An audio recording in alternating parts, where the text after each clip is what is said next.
What a joy. Um, Welcome, everyone. We're here again this week at 2 p.m. on Friday, as you know. So my name is Elizabeth Goldberg. I'm a volunteer with AIM Health Institute, and AIM stands for Access to Integrative Medicine. And in partnership, we are providing this program with the GW Office of Integrative Medicine and Health, also known as OIMH, and that is led with gusto by Dr. Leigh who's here today, and also Jenna Rodriguez, our master who makes it all happen. Just so you know, AIM is a nonprofit organization with a mission to provide access to whole person health and wellness in the greater Washington, D.C. area through integrative therapies, education, research, focus on vulnerable and low-income communities, and also community engagement education, such as the hour we're about to have together now. Elizabeth, I think a few people are having problems hearing me. Okay, thank you so much for telling me. I'm going to hold this as close to my mouth as possible. I was just saying that AIM is an organization that helps people join together in community for whole health in DC. So you can sign up for our mailing list by joining this. We'll be adding you just so you know about each week. If you prefer not, just let me know. And you can also see us on Facebook, AIM Health Institute, and Instagram. GW OIMH provides professional development, education, and community outreach to improve health and wellness.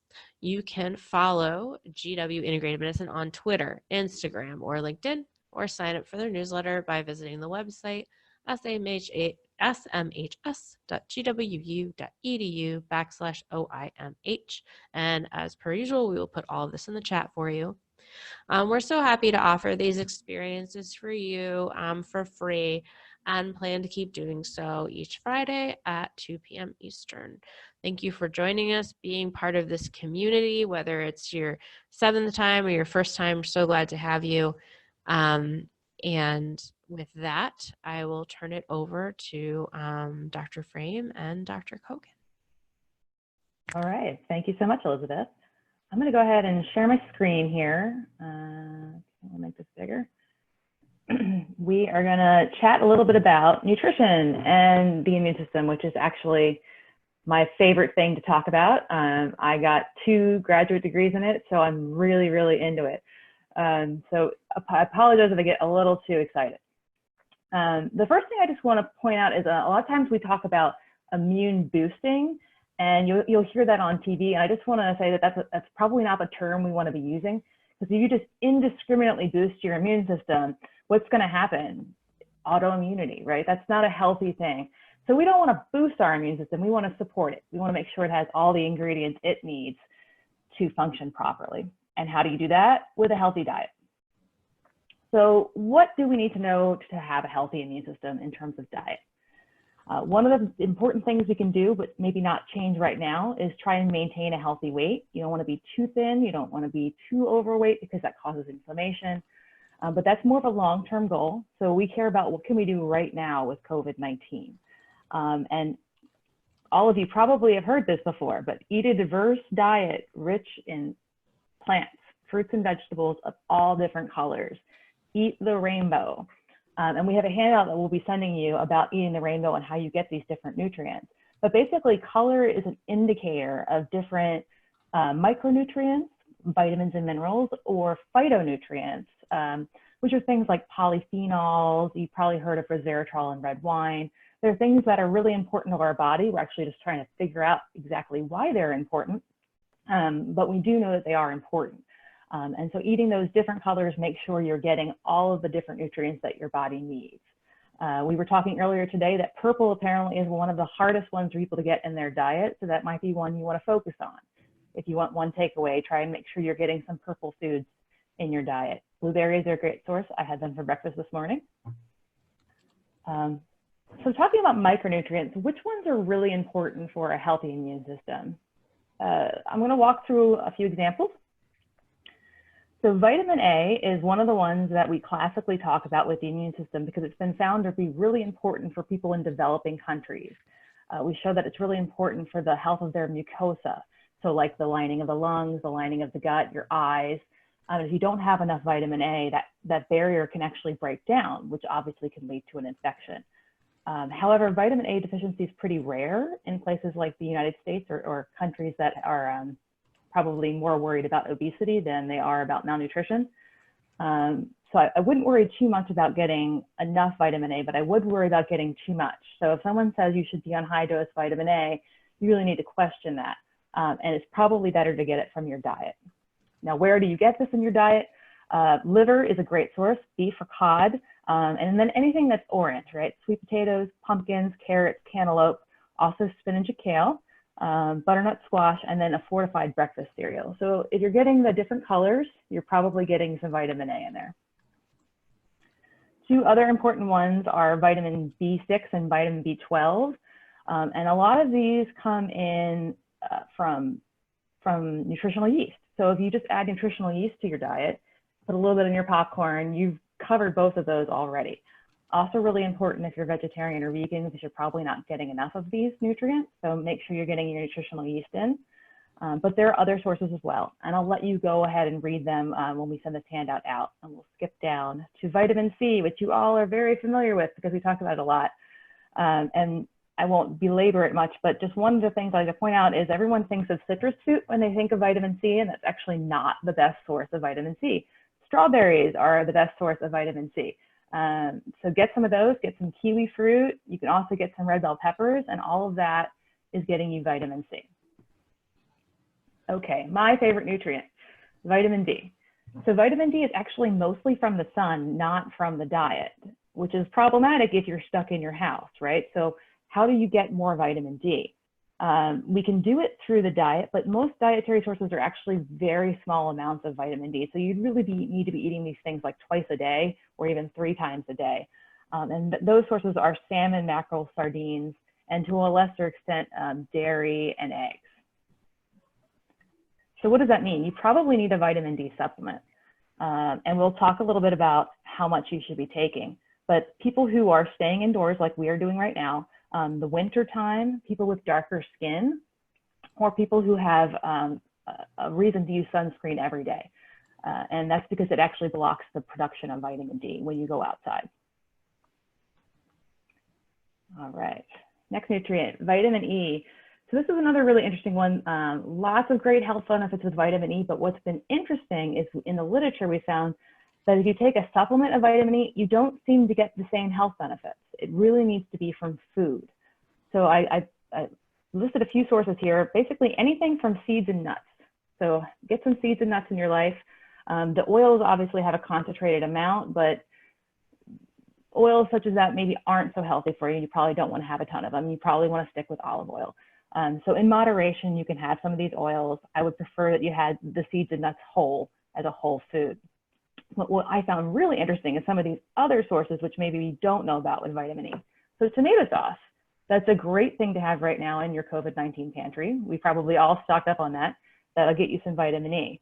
You may also have cranberry juice in your pantry. Dried apricots, another great source, and they're delicious. So you can think outside the box, and it doesn't have to be the traditional sources. Oh, and I have to mention one of my favorite foods, avocado.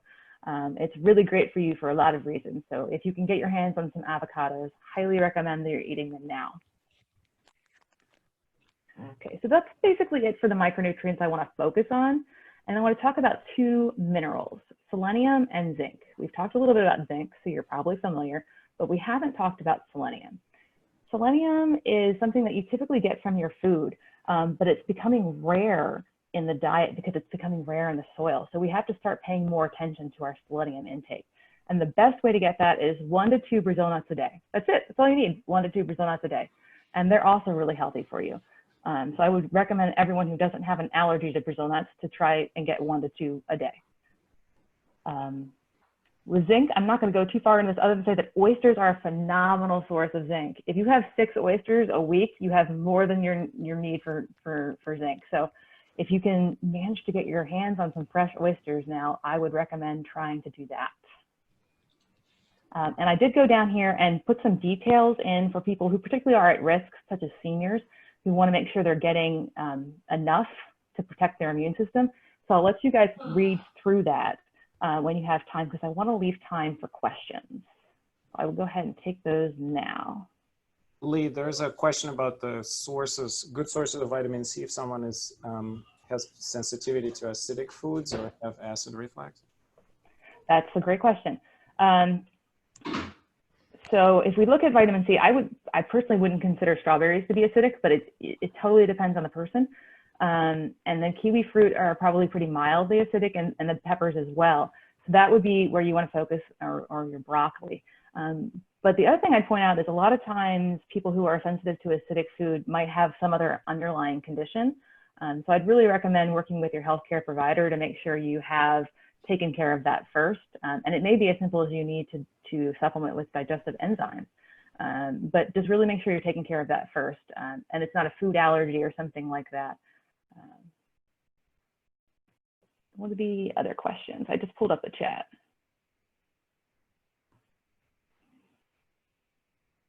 Do we have any vegetarian sources of zinc?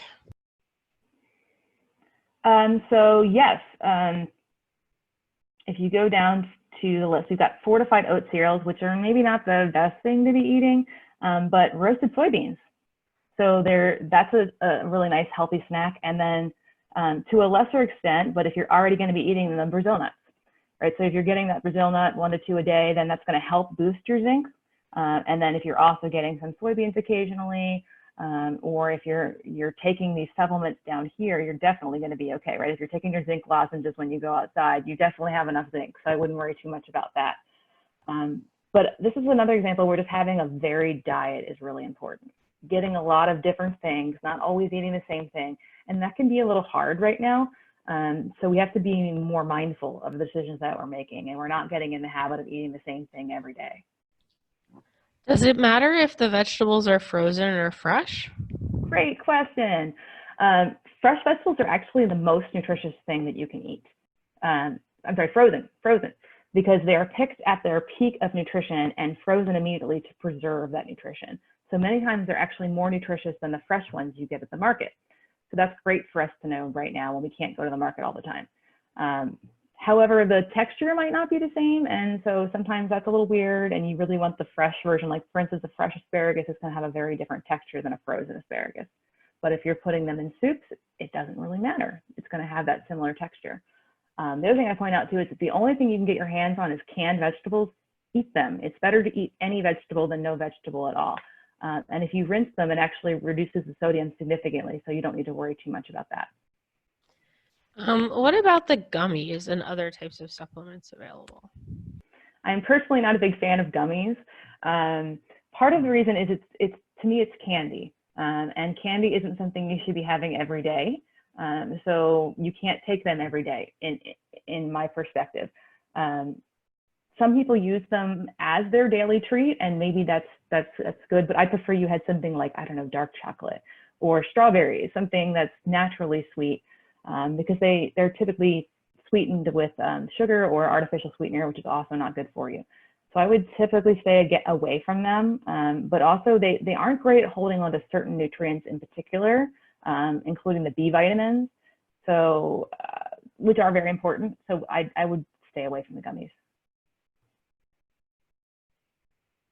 Should we answer the question that Marie asked about post-infection? Go for it.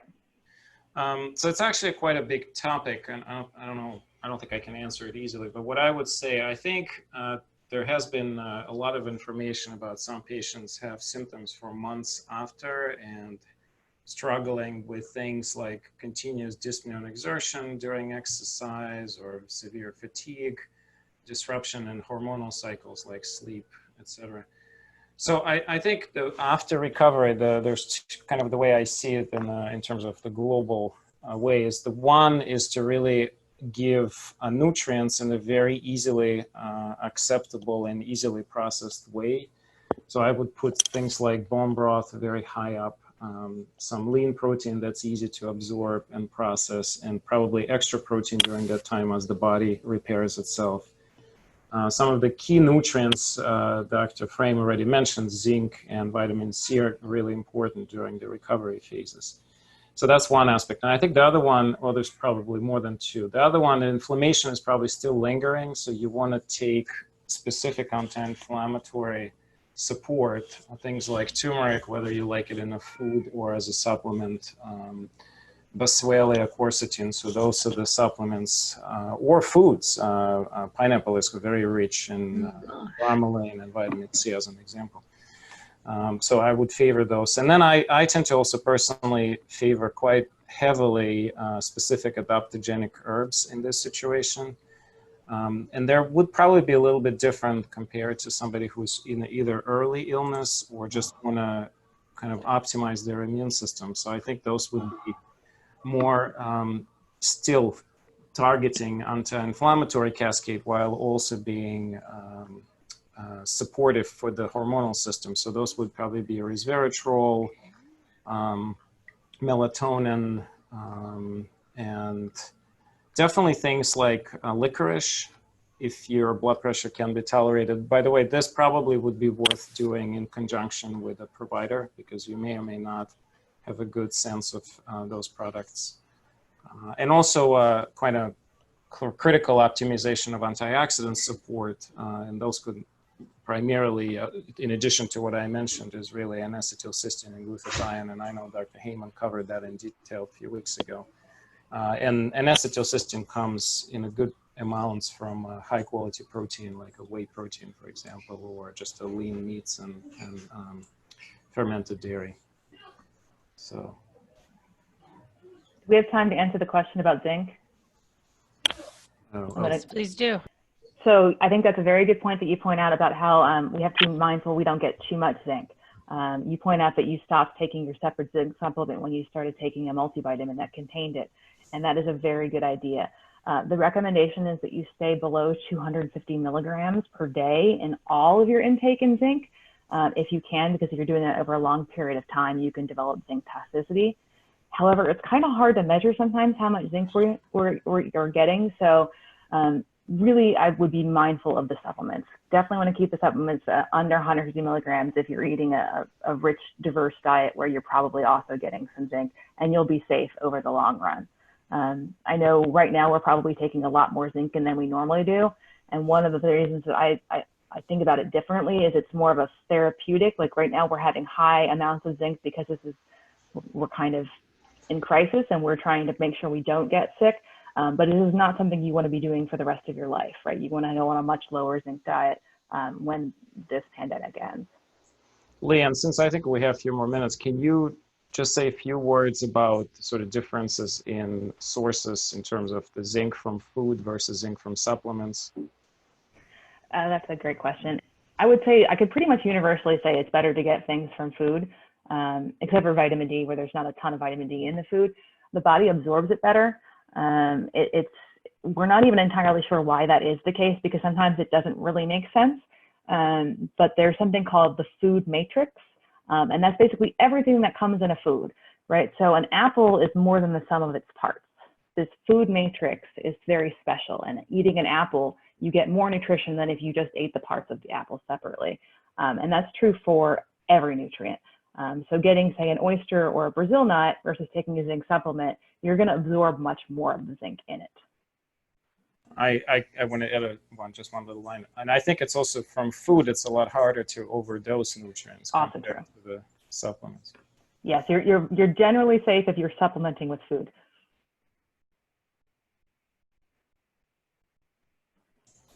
So I think with that, unless there's some other last question, talk about copper. Yeah, it's the same issue, but that copper from supplements I'm very cautious about because it's been linked to Alzheimer's disease.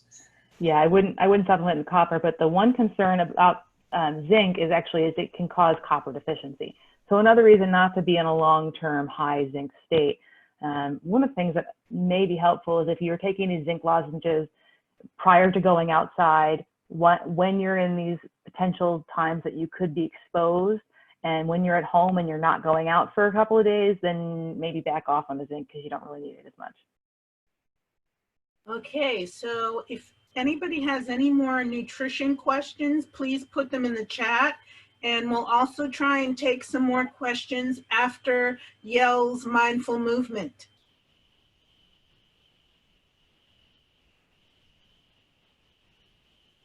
Okay, I just want to make sure everyone can hear me now. Yes, okay, great. Hi, everybody. So I'm Yael, and I was asked to lead a little mindful movement session with you guys today. And a lot of people think about mindful movement as yoga or Tai Chi. It was developed in monasteries as a way of kind of balancing between so much sitting, just to reduce physical tension and to help increase circulation. But I find that it's super helpful when we're going through challenging times and when we're not necessarily moving very much. When there's a lot of anxiety, we tend to sort of live up here, if you will, and we kind of need to bring it down into the body. So our culture tends to prioritize enlightenment, but I would say that embodiment is a really wonderful reason to do meditation that's a little bit more active. And what we know now, and what we've learned really in the past 20 years about the brain and the nervous system, is one of the most important nerves. It's the 10th cranial nerve called the vagus nerve, which really modulates the rest and digest part of our nervous system, the parasympathetic nervous system. Most information comes from the body up to the brain. So we really, especially during times of stress, want to work with the body, and that can, in effect, give information up to the brain. And I think it's just also very good for those of us who are kinesthetic learners, or for if you have ADD, or even computer generated ADD, which so many of us have with the amount of Zoom calls we have. So I'm going to move us through just an experience. We're going to go up and down the body. So we're going to start with our head and go through the major joints. We're just going to do spiraling and circling information, circling kind of research, you can say. And just do what you can, leave the rest of it behind. And I'll invite everybody to go slower than feels comfortable. So when you're ready, let's actually just start, and you could stay in a seat. We're gonna move to standing in a moment, but just stay in a seat. And if it's comfortable for you, just close the eyes. If not, just maybe look at something in the room where you are, just a soft gaze. And just take an exaggerated breath, bringing it in and sighing it out. And maybe just one more, just like that. Inhale. And exhale.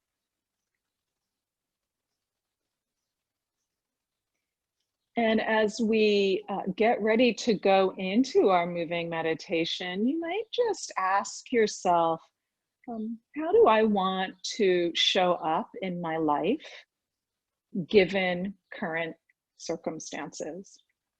So there's things that we can't control,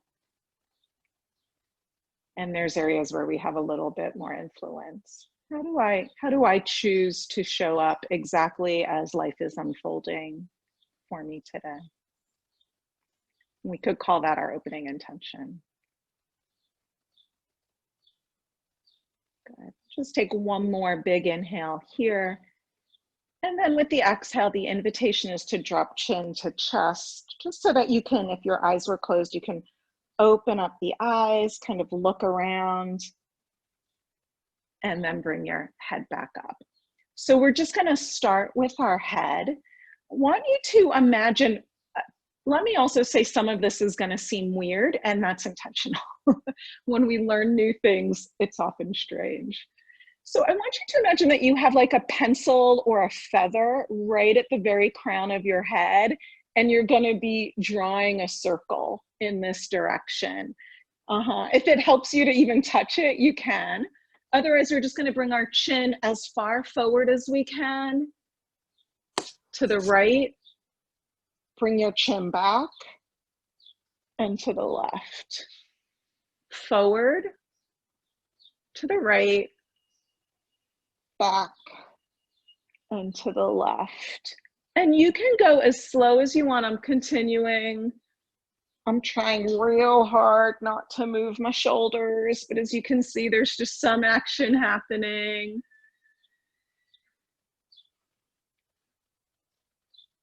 Good, and let's just go around in the other direction.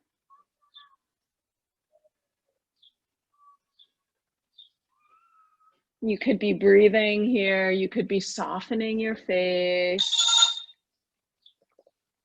Of course, Murphy's Law, someone just rang my doorbell.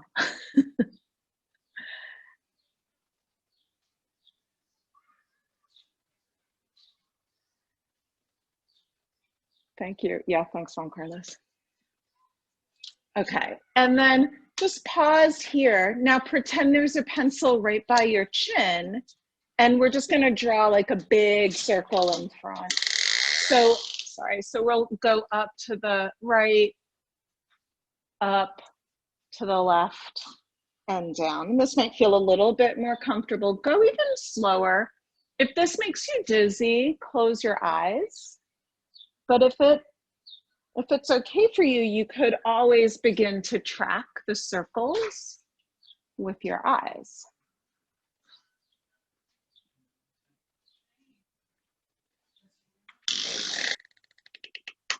Good. And then we're just going to go around the other direction.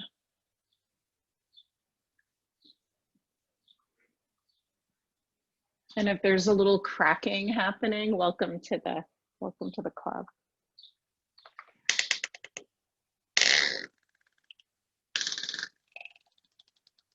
Okay, and then just come through center.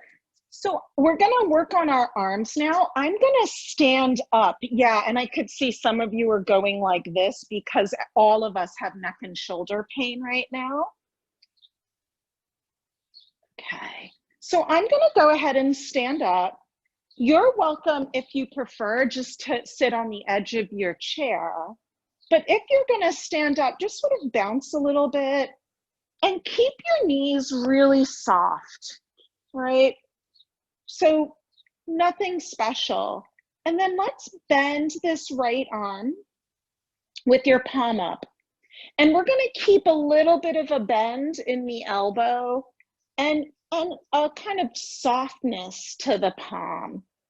And we're just gonna, as though we're serving tea, we're gonna bring that hand across the body, palms up. When I can't bring it any further, I'm gonna circle the wrist and the forearm over my head. Now I've got really frizzy hair, so my forearm's gonna touch my hair. The arm is gonna come back down pretty tight to my body, and then we're back to where we began. So maybe we do the breath here. Maybe we inhale as the arm goes across and up. And then we find ourselves exhaling as the arm comes down and over. And so your breath might be slower or quicker than mine. So you could do the movement even slower or quicker. So notice that we're working the shoulder, the elbow, and the wrist. And then again, only if it's comfortable for you. So you could add the breath, but you don't have to. There's nothing that's required. And you could also, if you want, track your hand. So maybe gaze at the hand with the eyes, with the head, just allowing that hand to come over. I'm noticing I was tensing through the knees, so I'm going to go ahead and soften again.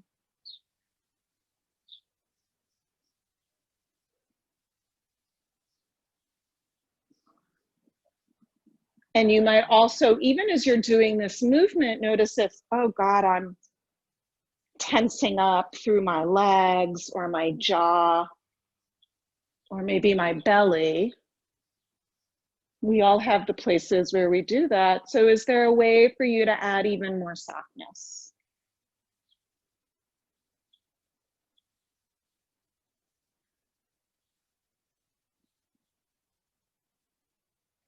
Good. And then let's just say we'll stop right there with the right hand. We'll bring the left arm up. And we'll just do the same thing on the other side. So just going nice and slow.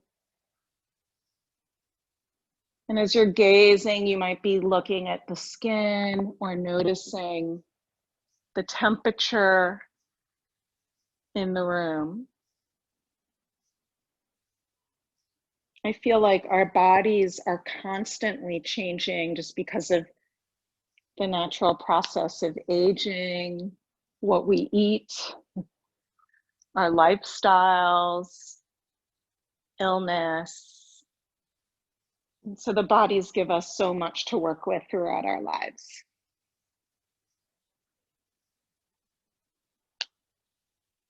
Yeah, and like you might notice that one side is different.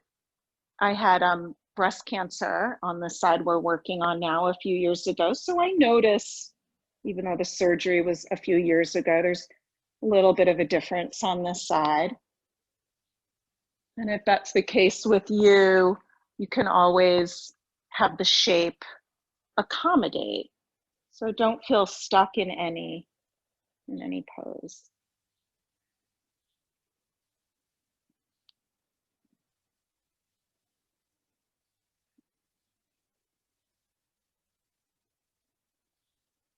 Maybe even as you're in this last circle we're going to do, just notice how the body is feeling, what your breath is doing.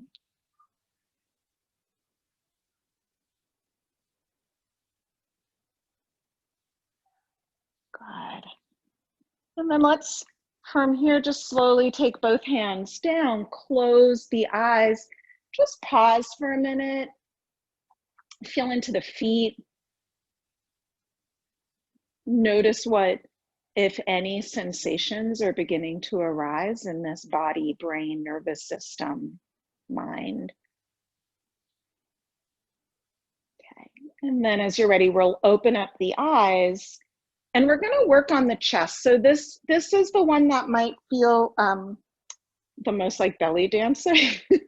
Might feel a little bit awkward because we're trying to actually separate the chest from the belly. So the first thing to do is maybe take the hands, and this would be a little bit easier. You can do it sitting at the very edge of a chair, or you could come to standing. I'm just going to show you from the side what we're going to do, but you stay as you are.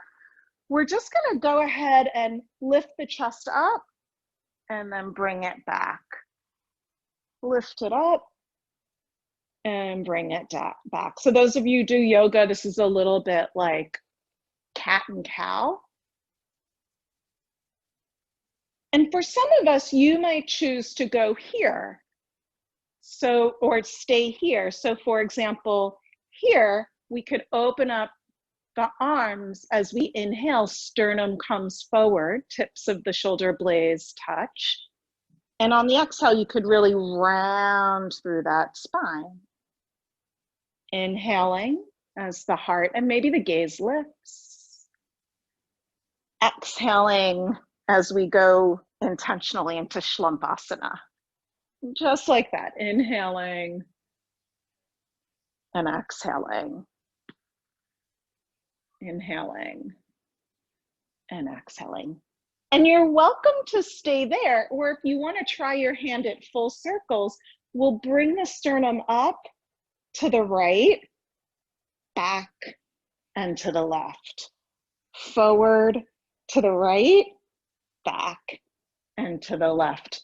And then maybe just smoothing this out. Thanks, Elizabeth, or whoever just spotlighted me, so you guys get to see me instead of feeling self-conscious, which is what this culture has taught us to be about our bodies.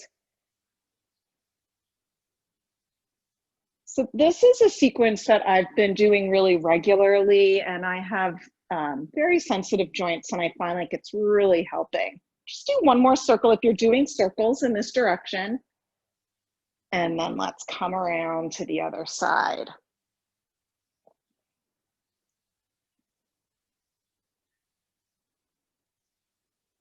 And maybe you're breathing here. Maybe you're feeling silly already, in which case, mission accomplished.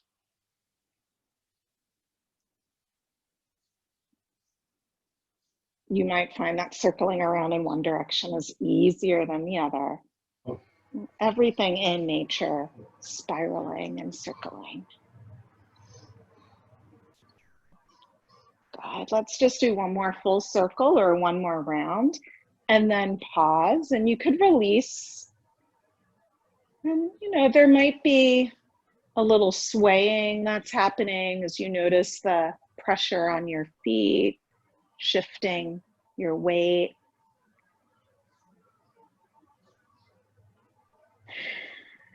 There might be a little heat. You might feel pools of sweat forming.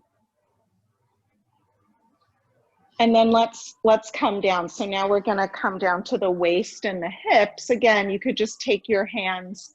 We'll just do a simple circle. So we're just, actually at first, let's just go back and forth. And so maybe this is enough, just tilting the pelvis backwards, tilting it forward. So if you can think about your pelvis as a bowl, there would be a stream of water now flowing out the back and then through the front. And this might be a really good place to stay. Good. And then we could take it from side to side. So you're not, your feet are just about underneath your hips. The knees are soft. And we're just kind of tapping from one side to the other. So my knees are bending, but that's not what's really driving the movement. The movement is coming from the hips. Good. So you're welcome to stay in one of these movements, or we can start to draw some circles. And for this one, the circles might not be very big. You might begin to even feel this in the muscles of the front and the waist and the back. But if it's more comfortable, heel toe the feet further apart and just draw bigger circles. I'm going to challenge myself, so I'm going to bring my feet a little bit closer together. And again, I'm just thinking about my breath.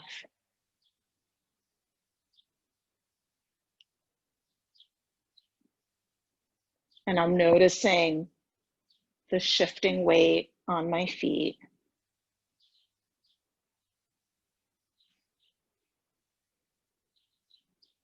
Keeping my facial muscles soft.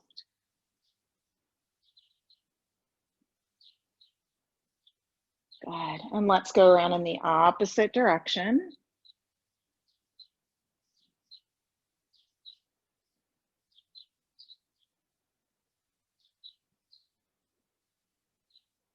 Some of you are already yoga aficionados. I love yoga, but I find that especially as we get older, these more circular patterns of movement can be really healing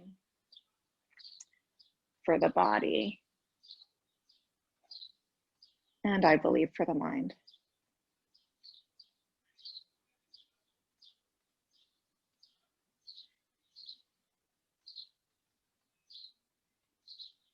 Good.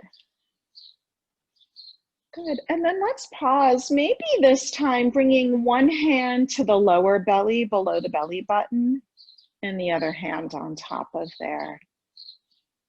Allowing the knees to be soft. And just see if you can sense that you're not really collapsing into the floor, but you're floating away from it. There's information that you're getting from the ground below you. You're bringing it up. And when we're in these relatively still positions between our movement, you might be getting other sensations like tingling or a sense of internal movement or heat. or a sense of solidity or density. So just really putting on your journalist cap, your researcher's cap, and with curiosity, noticing what's going on. Okay. And then as you're ready, we'll come back through center. So now we're going to move through the joints of the knee. We could do it in the middle of the floor. I forgot to get a chair for myself, but another possibility is to come by a piece of furniture, a wall, or if you have a chair next to you. So what we're going to do is we're going to start. So I'm going to just start with my right knee. It could be a little bit of off the floor or a lot. The more up off the floor, the more you're going to feel it in the thigh muscles. And we're going to try to keep that knee relatively still. And we're going to draw circles of the foot around the knee, which is in fact working that knee joint.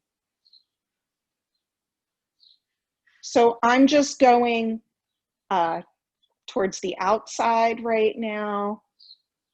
If you want to check your balance, you can always have both hands on the body. If you're going super fast, let me encourage you to slow it down, maybe enough to drive you a little bit crazy.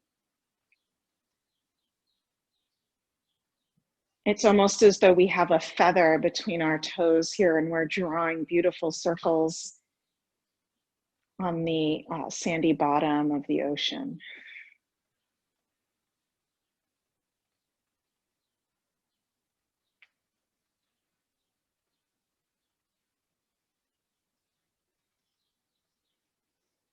And again, maybe you're finding that you're breathing along with the circle, like exhaling as you come back and inhaling as you go forward.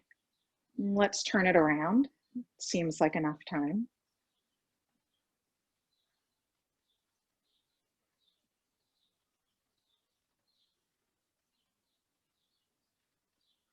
Not much going on with my ankles and my toes. I'm really trying to focus as much as I can on maintaining the knee still. And I'm just here noticing what's happening in my body. Let's do one more. Oof. And then maybe shake out that leg. And then we'll move to the other side. So again, you could be low. I don't want to give you my back, but if you need to, by all means, you could also by all means do this seated. And especially if we've had any kinds of injury in the knee, this could be a really good one for us.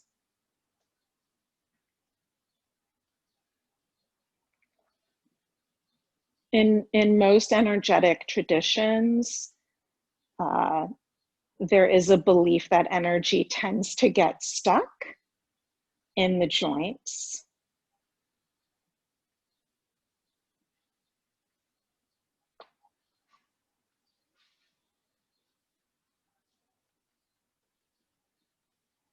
And so working in this way could be beneficial for the whole system. And let's turn it around.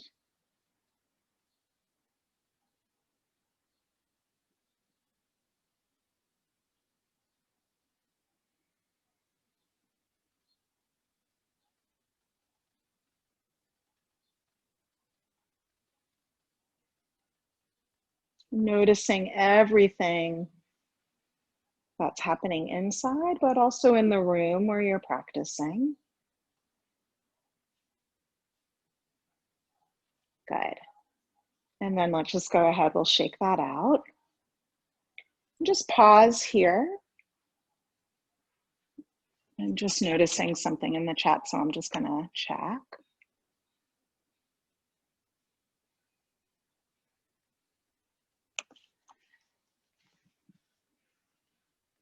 Okay, and then we're gonna go into the ankles. So again, this is something that you could do seated or standing up.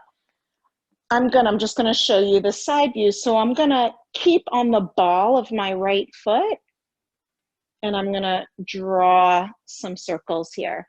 So someone asked for me to talk a little bit more about the function of this. We're working with the fascia of the body. Fascia is the connective tissue, and it also can include all the soft tissue. So the ligaments, the tendons, and really slow mindful movement, or things like passive stretching, dynamic stretching to a lesser extent. And so I'm just showing you from another angle, and we could go in this direction, can really work with the fascia. And the fascia is innervated. So nerves are also completely covered in fascia. Anything that affects the fascia is gonna get into the nervous system. And that it will get into the part of the nervous system that we want it to, the parasympathetic. So really helping us to be able to relax, to be a little bit more resilient to stress. Okay, and then we're just going to move into the other side.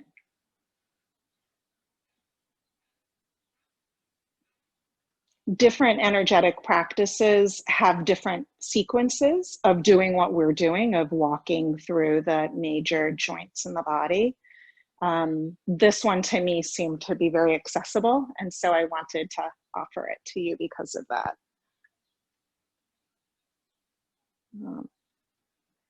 The yoga that's often practiced in the West was really meant for prepubescent boys, and a lot of times we get obsessed with what the shape looks like with the outside versus the internal experience. And so I also wanted to give you guys something that's not about aesthetics, but sensation. Let's turn it around. I hope that's helpful to whoever asked that question.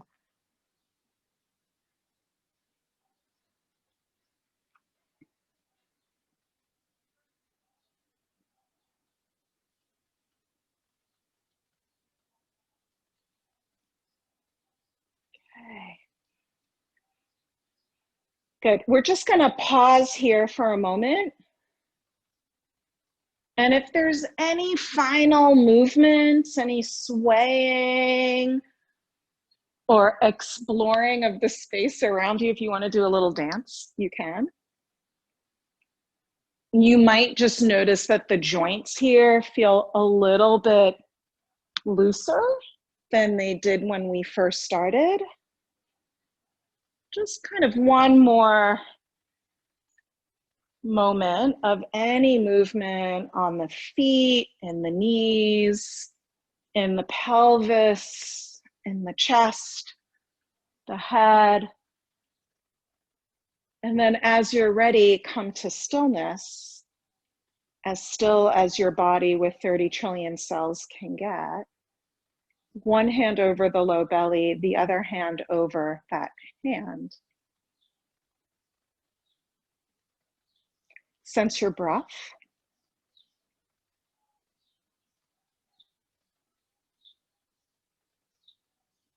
Sense any sensations in the body.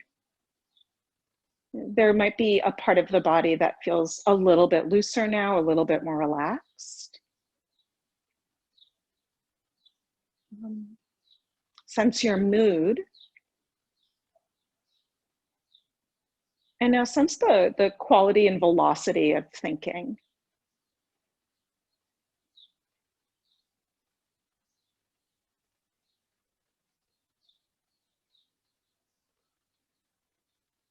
Come back to your original intention.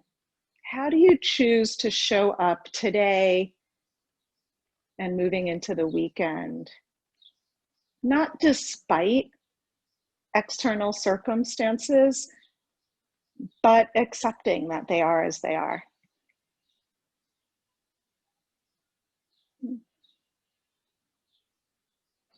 Let's take one more inhale here. And then on the exhale, we could drop chin to chest.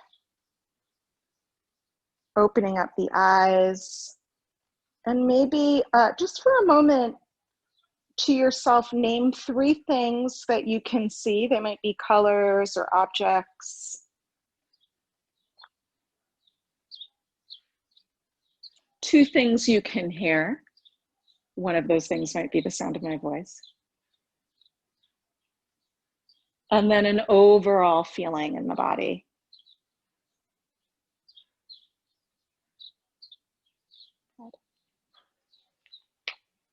And then with that, we'll just come back into the Zoom room. Thank you, Yael. Thank you. That was amazing. How does everyone feel? You can put it in the chat or share briefly. And You know, maybe earlier I was saying I couldn't do yoga, quote unquote, because I have a broken thumb. That was exactly what I needed. oh, yay. Put my whole body through all the yoga, stretching, and calmness without hurting myself. Awesome.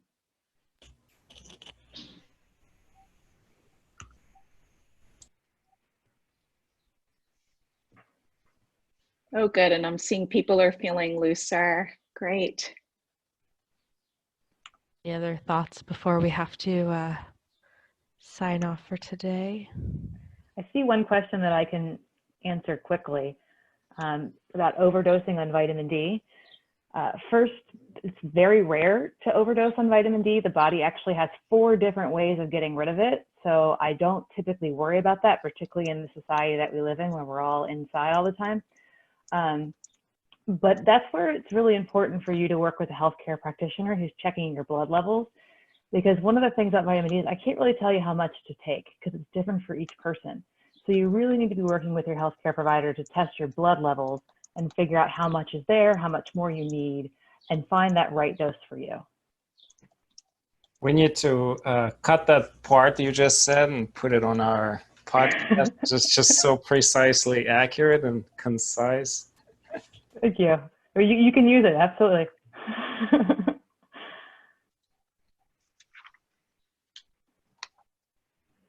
I'd also point out too that yesterday the NIH released their first ever and new 20-year strategic plan for nutrition research. So I'm really excited that they're putting this commitment into nutrition.